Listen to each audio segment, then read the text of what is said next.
Hello there, people! So, today, another huge ship preview has finally dropped. We have the, C-ROC, the C-ROC expansion, some new cards revealed. It's going to be a similar format to what we had with the Tantive 4 video, and that I'm just going to go over the cards, give my opinions on some things. Not going to necessarily dive into competitive analysis, because this isn't really competitive. But I might talk about like how the Epic format's going to play out with it a little bit. So without further ado, let's dive right into it. So let's see here. So a bunch of background text. Okay, so we have the dial here, and looking pretty similar to the CR90 dial. There might be a couple of differences. I'll put an image up on screen comparing the CR90 dial with the C-ROC dial. So we have red 0 banks, red 0 stop, then white 1 banks, 2 banks, 3 banks, blue 1 and 2 straights, white 3 straight, red 3 banks, and then red 4 and 5 straights. So seems like that's going to be standard for huge ships, but don't quote me on that. And then for firing arcs, we have a front arc and then nothing else on the side arcs, but the rear arc will actually come into play later for an upgrade that we'll talk about, since I've already looked over some of these. I don't remember a lot of them, but anyways. We then have the 2 ship cards. We're looking at the Separatist one first. Initiative 7 for movement, or excuse me, Pilot Skill 7 for movement, Pilot Skill 1 for shooting. You get 2 actions, like I mentioned in the last video. You get Focus, Reinforce, Target Lock, Red Coordinate, and Jam. It has this Overdrive Burners ability, which is interesting. While you defend, if your revealed maneuver speed 3 to 5, roll 1 additional defense die. So if you can find a way to, like, essentially just start ramming enemy ships and figuring out a way to constantly heal yourself, that could be a fun thing where you just essentially go, Star Trek First Contact Defiant, where you just go ramming speed into everything, which, considering the new huge ship rule is that a ship doesn't necessarily die if it gets run over by a huge ship. That's not as good as it used to be, but it'd still just be fun to have like a couple of these just trying to like have a demolition derby on the field, because let's face it, that'd be hilarious. I am noticing a difference here in that there's only 1 regenerating symbol on the C-ROC, whereas the CR90 had 2. What this means, I have no idea, but we'll have to see how that plays out. Perhaps the double recharge thing means that the shields are split and the energy are split between the 2 hull zones, and the single recharge means it's all just on one thing, but we'll have to see how that plays out. That's just me speculating. I don't know, actually. Then we have the Separatist version, same thing, except Separatist, obviously, so nothing too fancy there.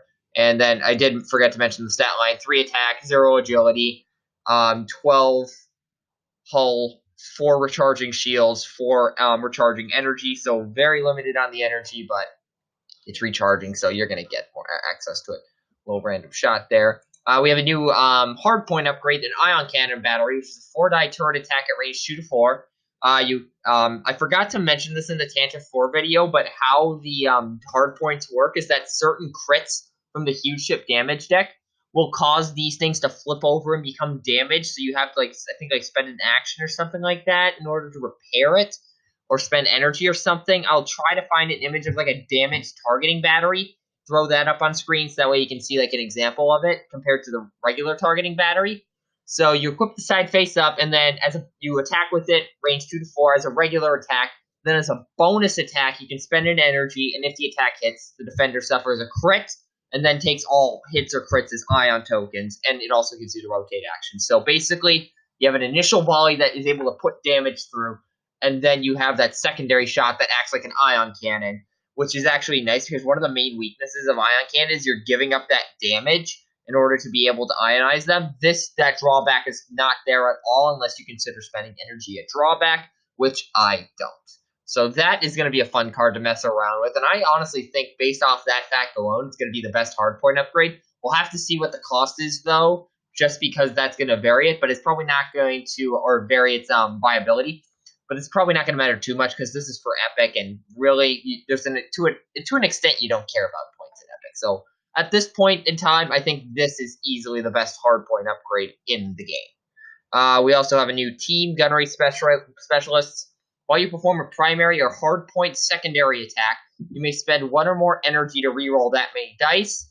Again, just more options to do stuff with energy. Probably something you're not going to rely on too long because I'm not sure how much energy you recharge each turn, because I think it has something to do with blue maneuvers, but don't quote me on that.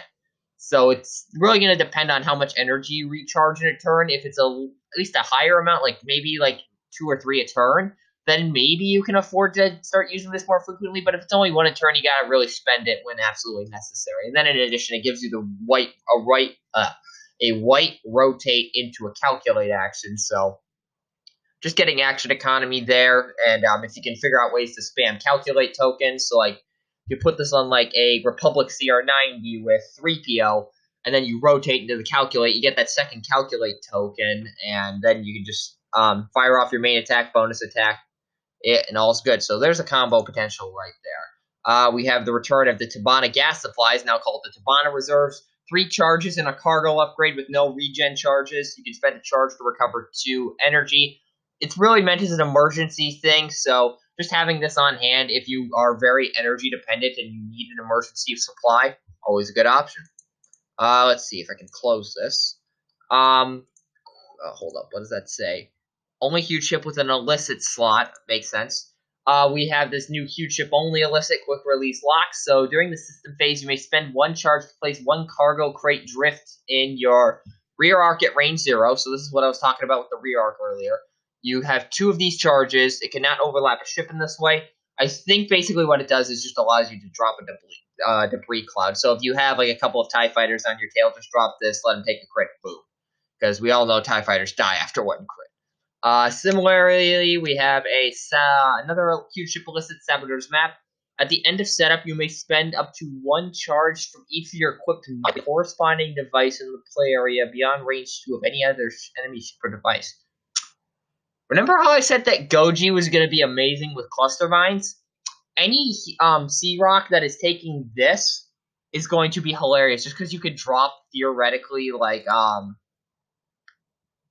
because you could drop just cluster mines and stuff like that, or set of cluster mines right off the bat in front of like a support or something like that, or actually because that we have the wing tool in Epic, that makes a lot of sense. You just drop it in front of a wing in order to break up their formation and make things a little easier to deal with, so that could be fun. Another illicit scanner baffler. At the end of setup, you may choose up to 6 other friendly standard ships near deployment at range 0 to 1. If you do place those ships at range 0 to 1, kind of like hyperspace tracking data, except for huge ships. Now, for those of you who are unfamiliar with the term standard ships, this was a thing in first edition. When it says standard ships, it means any small, medium, or large ship. So you cannot use this to redeploy a huge ship. And also, that just doesn't make sense. So, this to me screams like an M3A swarm with like auto blasters or something like that. Because you can deploy your swarm down, then drop the C-ROC, and then redeploy your M3As to try to get ships into their bullseye arc in order to take advantage of auto blaster a bit more consistently. So that I'm actually liking as well. We have a new commander, essentially. If you see these two combination of icons, I'm just going to call it a commander. We have as Morgan. During the end phase, you may choose up to 2 friendly ships at range 0 to 1. If you do, each of these ships does not remove a calculate or evade token. First off, IG-88. Just saying, that's a thing. And second, looking back up at Gunnery Specialist, if you can figure out a way to chain calculate tokens using S. Morgan, that would be amazing, just so that way you can, chain, ion cannon battery shots and be able to have those mods, or at least a single mod, on each attack just for a bit more consistency and being able to dish out ion tokens and damage at the same time. So there's definitely some potential floating around there. And then we get to the title, starting with Merchant 1, which obviously scum, C-ROC only. It adds the turret, team, and cargo slots, and you can perform a turret attack as a bonus attack. That's nice. So throw a dorsal turret on there. Or if you just wanted to get really cruel, use an ion cannon battery, then use the bonus attack on that, and then just throw another ion cannon turret shot out or something like that. That'd just be hilarious. And it also gives you the red evade and a white coordinate action. So definitely more of a support ship in terms of the team and the cargo slot, assuming teams and cargos play out like they did in first edition, which I'm not too sure because we haven't seen them all yet. But this is definitely going to be a fun option if we have those. And also the white coordinate is nice. So then we have Broken Horn. Add a crew and an illicit slot. If you are damaged, reduce the difficulty of your 3 to 5 speed maneuver. So this would give you a blue 3 straight and a white 4 and 5 straight, making it much easier to get off overdrive burners or whatever those things are called. Let's see what they're called again. Overdrive burners, yep. So just to get that extra defense die, which is hilarious still. Then we have Insatiable Ward, +3 hull, -1 shield, -1 energy. Yeah, that's not good. Add cargo slot, Tabana gas supplies, anybody, or Tabana reserves. During the end phase, during the end phase, you may recover an additional shield or energy. Okay, so that definitely balances out a little bit. So maybe despite the energy loss, you put this with a gunnery team and an ion cannon battery or some stuff, or gunnery specialist, not gunnery team. I'm thinking Armada again. But this is actually not too bad considering like it has a couple of pretty significant penalties. So I'm actually Oh, wait a minute. I just realized something. So I'm going to pull up the CR90 card right now. I think I just realized that the double arrow means that you recover 2 of that each turn, because all the chart things we've gotten so far mean you recover 1, so 2 arrows recover. Wow. How did I miss that? How did I not think of that sooner? Wow. Ladies and gentlemen, I am not a clown. I am the whole circus. Anyway, so moving on from that, we have a couple more cards here. We have this configuration for the C-ROC, which is interesting. Corsair Refet. You can only have 2 of these in your list. So +2 hull, -2 shields, +1 energy. So maybe you throw this with Insatiable Wart. Add a cannon, turret, and missile. Oh, Jesus. Just turned the thing into a freaking gunship. Dang. Ooh, that's going to be nasty. Bonus attack, spend 1 energy to perform a cannon, turret, or missile attack. Yeah, this with Insatiable Wart is going to be hilarious. So, yeah, that is... sorry if there was an audio spike there. I accidentally just punched my headphones, or more accurately, poked them. But that is going to be a lot of fun. I am definitely going to be trying Insatiable Wart, Ion Cannon Battery, Ion Cannon Turret, Auto Blasters, throw some homing missiles, or should I throw proton rockets on there? I don't know, some sort of missile on there. I'm just gonna try to make an Insatiable Wart gunboat, because that is going to be hilarious. And then finally, one more card here, another team, IGRM droids. Calculate symbol while you perform an attack. If you are calculating, you may change 1 hit to a crit result.